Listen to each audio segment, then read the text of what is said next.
का पहला हिंदू हृदय सम्राट बाला साहब ठाकरे कला दलान, जो कि मीरा भाईंदर शहर में परिवहन मंत्री प्रताप सरनाईक द्वारा ये पूरा कला दलान बनके तैयार हो चुका है। और 18 तारीख से आप ये जो देख रहे हैं गेमिंग जोन जो बच्चों के लिए जो बनाया गया है, ये 18 तारीख से लेकर 25 तारीख तक यानी 7 दिन तक बच्चों के लिए खोल दिया जाएगा। और मैं आपको बता दूं, ये जो महाराष्ट्र का पहला हिंदू हृदय सम्राट बाला साहब ठाकरे कला दलान है, इस तरह कला दलान कहीं भी नहीं है। और यहाँ पे अत्याधुनिक चीज़ों से लैस ये कला दलान है। साहित्यकार हों, कलाकार हों, यूपीएससी एमपीएससी के जो बच्चे पढ़ाई करना चाहते हैं, उनके लिए भी स्पेशल एक रूम बनाया गया है। यानी कि साहित्यकारों के लिए भी यहाँ पे ध्यान में रखा गया है, कलाकारों के लिए भी ध्यान में रखा गया है। साथ साथ हिंदू हृदय सम्राट बाला साहब ठाकरे के जीवन के कुछ अंश भी यहाँ पे दिखाए गए हैं। अगर आप इस कला दलान में जब भी आप आएंगे तो आपको यह देखने को मिलेगा। यानी कि आप समझ सकते हैं कि परिवहन मंत्री प्रताप सरनाईक मीरा भाईंदर शहर में डेवलपमेंट तो कर रहे हैं, सारी चीज़ों लेके आ रहे हैं, लेकिन ये जो चीज़ें लेके आए हैं वो पूरे महाराष्ट्र में कहीं नहीं है। और ये बात करते हैं परिवहन मंत्री प्रताप सरनाईक से। उन्होंने पत्रकारों से बात करते हुए और क्या क्या जानकारी दी। हिंदू हृदय सम्राट आदरणीय शिवसेना प्रमुख बाळासाहेब ठाकरे यांच्या मृत्यूनंतर शिवसेनेचा आमदार म्हणून मी मीरा भाईंदर शहरामध्ये कला दालन व्हावं अशी इच्छा प्रकट केली आणि त्या माध्यमातून मीरा भाईंदर महापालिकेची मी ही जी जागा होती ती आरक्षित जागा होती।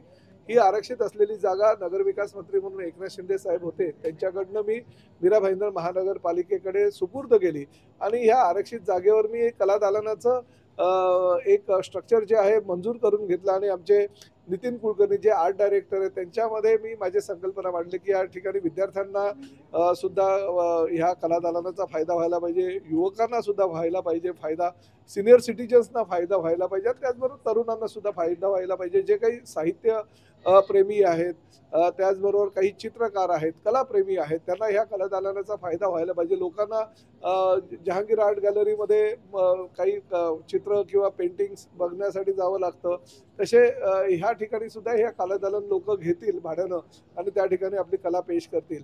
त्यामुळे माझ्या दृष्टीने हा महत्त्वाचा मुद्दा होता। त्यानंतर मुख्यमंत्री पदावर एकनाथ शिंदे साहेब आले, कारण निधीची कमतरता होती, फार मोठी रक्कम लागणार होती, तर 80 कोटी रुपये ह्या कला दालनासाठी मी त्यांच्याकडनं मंजूर करून घेतलेली भव्य इमारत आता तयार झालेली आहे। आणि त्याचबरोबर लहान मुलांना खेळण्याची म्हणजे अत्याधुनिक खेळणी तर सगळ्या ठिकाणी मिळाली जातात, परंतु जी गोरगरीब मुलांना जी खेळणी आहे ती बघायला मिळत नाही, फक्त पिक्चरमध्ये कधीतरी कुठेतरी बघायला मिळतं, त्या मुलांना खेळणी इकडे बघायला मिळावी, त्यामध्ये खेळता यावं।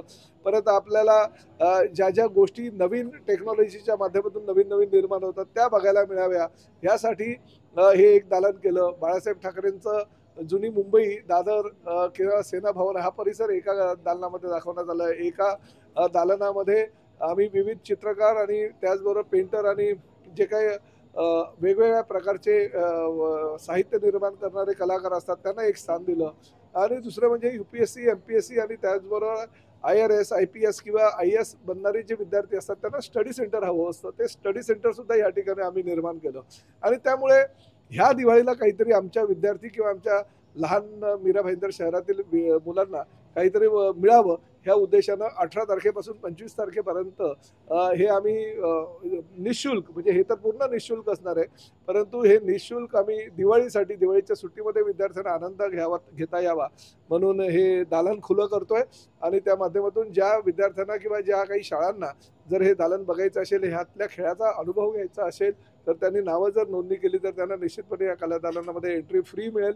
आणि त्याचबरोबर 17 नोव्हेंबर बाळासाहेब ठाकरे यांची पुण्यतिथी आहे, त्या 17 नोव्हेंबरच्या पूर्वी हे संपूर्ण कला दालन हे मीरा भाईंदर शहरातील जनतेसाठी खुलं होईल, जेणेकरून ह्या कला दालनामध्ये असलेल्या सगळ्या गोष्टींचा किंवा ह्या वास्तूचा पुरेपूर फायदा मीरा भाईंदर शहरातील जनतेला मिळू शकेल।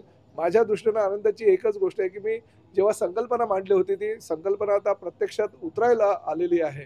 आणि मीरा भाईंदर शहरामध्येच नव्हे तर महाराष्ट्रातलं हे पहिलं कला दालन जे शिवसेना प्रमुख आदरणीय बाळासाहेब ठाकरेंच्या नावाने निर्माण झालेलं आहे, त्यामध्ये सगळ्या साहित्यिकांना, कलाकारांना, ज्येष्ठांना, विद्यार्थ्यांना, तरुणांना, तरुणींना आणि सर्व काही समाजातील लोकांना ह्या कला दालनाचा पुरेपूर फायदा होईल। सर, आम्हाला एक माहिती मिळाली की नवीन जे तंत्रज्ञान जे AI असू दे किंवा बाळासाहेब ठाकरेंचा होलोग्रामचा इथे वापर करण्यात आहे, पहिल्यांदा महाराष्ट्रामध्ये असं कुठलं तरी कला दालन असेल। म्हणून सांगतो की हे कला दालन बघितल्यानंतर माणूस ह्यातून बाहेर जेव्हा पडेल तो तृप्त होऊन बाहेर पडेल आणि अशा पद्धतीचं हे कलादालन आहे.